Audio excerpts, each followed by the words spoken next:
Deu ruim de vez para o Corinthians. Azedou o caldo. Flamengo recusa a garantia e cobra multa para Hugo Souza jogar Copa do Brasil. Fim da linha para Marcos Braz. Flamengo freta jatinho e monta logística para ter convocados à disposição no clássico contra o Fluminense. Essas e outras, a partir de agora, no seu canal Raflamelo. Cola. Cola esse dedo no like, ajude muito o nosso canal, continue compartilhando os nossos conteúdos. Se você ainda não é inscrito, aqui embaixo tem um botão. É muito importante a sua inscrição para o crescimento do nosso canal. Não se esqueça sempre de ativar o sininho para receber todos os nossos vídeos. Raflamelo 81 nossa gente, vem comigo, assiste até o final, não pule sequer uma parte, porque tem muita informação do rubro-negro mais querido do Brasil e do mundo. Agora deu ruim de vez para o Corinthians.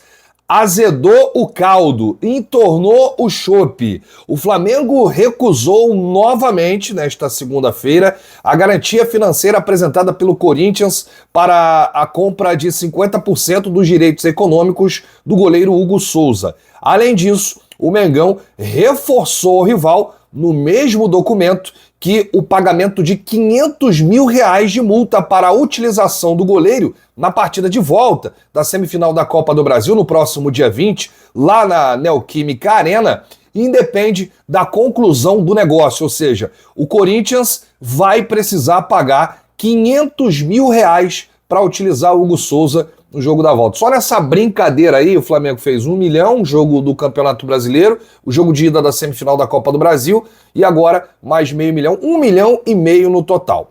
O Corinthians não confirma o recebimento da resposta e diz que seguirá os ritos previstos em contrato para a aquisição do goleiro em definitivo. Essa informação saiu no GE, agora à tarde, Globoesporte.com. O Corinthians colocou aí o contrato com a Brax, que comercializa placas de publicidade de ambos os clubes, como fiadora no negócio. A empresa também foi colocada como garantia no pagamento pela compra do lateral direito Mateuzinho, que tem uma das parcelas do negócio em atraso.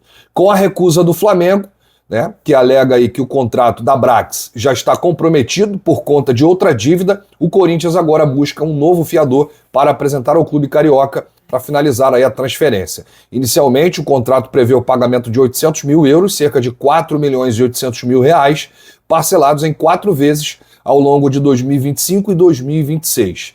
A resposta do Flamengo para a notificação do Corinthians para ter Hugo Souza também deixa claro que o clube carioca aguarda aí o pagamento desses R$500 mil previstos para cada vez que o goleiro enfrente o clube enquanto estiver aí no contrato. Como está emprestado ao Corinthians até o final do ano, o Flamengo entende que o pagamento da multa é obrigatório, sem qualquer tipo de ligação com a negociação pela venda do jogador ao clube paulista. Ainda existe a possibilidade de que o pagamento total seja realizado à vista, caso as partes não cheguem a um acordo sobre a fiadora do negócio. Ou seja, para acabar com essa história, é só o Corinthians pagar lá, fazer o Pix, à vista de R$4.800.000. O problema é que o Corinthians não tem dinheiro. O Corinthians não tem um centavo. A que ponto chegou o Corinthians, né? Sendo aí processado por empresário, tomando invertida de presidente do Cuiabá, enfim, tá feia a coisa, não tem condição de pagar o salário do Memphis Depay. Contratou pra quê, né? Só pra dizer que contratou o Memphis Depay? Olha, contratamos o holandês. O Corinthians virou chacota. E o Flamengo está montando uma operação para ter os convocados à disposição para o clássico de quinta-feira contra o Fluminense, pela 30ª rodada do Campeonato Brasileiro. O Flamengo tem 7 representantes, aí 2 na seleção brasileira, Gerson e Fabrício Bruno, 3 na seleção uruguaia, Varela, De La Cruz e Arrascaeta. Tem o Pulgar no Chile e o Gonzalo Plata no Equador. Os jogos Uruguai e Equador será amanhã, 8h30 da noite, em Montevidéu, no Uruguai. Colômbia enfrenta o Chile, 5h30 da tarde, em Barranquilla, na Colômbia, e o Brasil enfrenta o Peru em Brasília, 21h45. A logística de Brasília para o Rio é bem mais tranquila, né? Gerson e Fabrício Bruno estão aí com a seleção brasileira, já em solo brasileiro, a dupla volta para o Rio com a seleção e se apresentará normalmente para o treino de quarta-feira, ou seja, o Gerson e o Fabrício Bruno, eles participam do último treino antes do Fla-Flu. Quem vive uma situação diferente é o Pulgar. O Chile enfrenta a Colômbia em Barranquilla e o volante chegará ao Brasil somente na quarta à tarde e por isso não vai participar da atividade, mas fica à disposição para o jogo de quinta. Além da logística para a apresentação, o Flamengo monta um cronograma especial para o treino de cada jogador, visando aí a relação para o clássico e também a recuperação para o duelo decisivo contra o Corinthians no domingo. A intensidade da atividade será avaliada de acordo com a minutagem de cada um deles em suas respectivas seleções. Por exemplo, o Pulgar pode ser titular no Chile.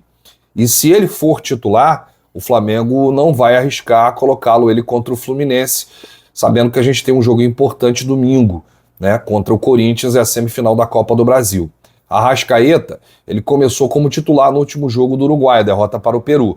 O De La Cruz já começou no banco. O Varela também foi titular atuando como zagueiro improvisado. O Uruguai entrou em campo com 3 zagueiros. Tem aí o Gerson, que pode ser titular na vaga de Lucas Paquetá suspenso. O Fabrício Bruno a gente sabe que é reserva. Então o Gonzalo Plata também é reserva lá no Equador. Então vai depender da minutagem de cada atleta. Por exemplo, se o Plata for reserva e jogar poucos minutos, tem chance de enfrentar o Fluminense. O mesmo vale para qualquer um dos 3 uruguaios. Arrascaeta, Varela e De La Cruz. E o mesmo serve também para o Fabrício Bruno. Acontece que o Filipe Luís já tem a sua dupla de zaga titular, Léo Pereira e Léo Ortiz. Inclusive, é a dupla que vem trabalhando com ele nesses dias sem os convocados. Então, acho que não vai fazer assim, teoricamente, muita falta o Fabrício Bruno, a menos que aconteça algum problema com um dos zagueiros, a gente torce que não. Mas tem a questão também do Varela. O Varela hoje é reserva, o titular é o Wesley. Então, assim, não é imprescindível nesse esquema do Filipe Luís. Mas, assim que os jogadores retornarem, serão reavaliados para saber aí se terão condições, né, de enfrentar o Fluminense ou se serão poupados por conta do desgaste de suas seleções para o duelo decisivo domingo contra o Corinthians, 4 da tarde, na Neoquímica Arena, jogo da volta da semifinal da Copa do Brasil. Para a gente fechar, olha o que aconteceu hoje. Saiu uma informação no UOL de que o Marcos Braz continuaria com o Rodrigo Dunsch, caso ele for eleito, como consultor do departamento de futebol. E aí, o Rodrigo Dunsch negou que, caso vença a eleição presidencial no Flamengo, terá Marcos Braz como consultor no departamento de futebol. E aí, em contato com o candidato, que hoje lança a sua chapa, hoje lança a candidatura oficial no Jockey Club, às 18 horas. Inclusive, estaremos partindo para lá para fazer a cobertura desse lançamento. Ele afirmou que terá um diretor técnico profissional no futebol, alguém com vivência e história profissional no futebol. Rodrigo Dunsch, inclusive, se manifestou de maneira oficial nas redes para informar de que, caso ganhe a eleição presidencial, Marcos Braz não faria parte do departamento de futebol como consultor. Então tá aqui, palavras do Dunsch. Em virtude das informações inverídicas publicadas pelo repórter Fabrício Lopes, do jornal O Dia, em matéria publicada hoje, 14 de outubro, a campanha da chapa Uniflá se vê na obrigação de esclarecer que não é verdade que o atual vice de futebol, Marcos Braz, estará participando do departamento de futebol na gestão de Rodrigo Dunsch, como, aliás, já informado exaustivamente.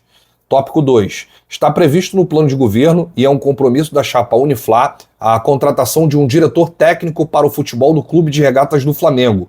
Tópico 3. Nem a chapa Uniflá, nem Rodrigo Dunsch foram procurados pelo profissional na elaboração do texto publicado, o que fere um dos princípios básicos do bom jornalismo, que é o de ouvir todos os lados da mesma gestão. A gestão, tópico 4, a gestão de Rodrigo Dunsch irá tratar de forma profissional e transparente todos os temas e questionamentos relacionados ao clube. É importante impedir que informações incorretas e desencontradas circulem sem o devido esclarecimento. O que o Dunsch está colocando aqui é que acabou a era Marcos Braz no Flamengo, né? Fim da linha para Marcos Braz, caso ele vença as eleições. Se o Rodrigo Dunsch for eleito, Um abraço, Marcos Braz, obrigado pelos serviços prestados, tá liberado. E eu pude apurar que o Braz não fará parte do departamento de futebol com nenhum dos outros candidatos, né?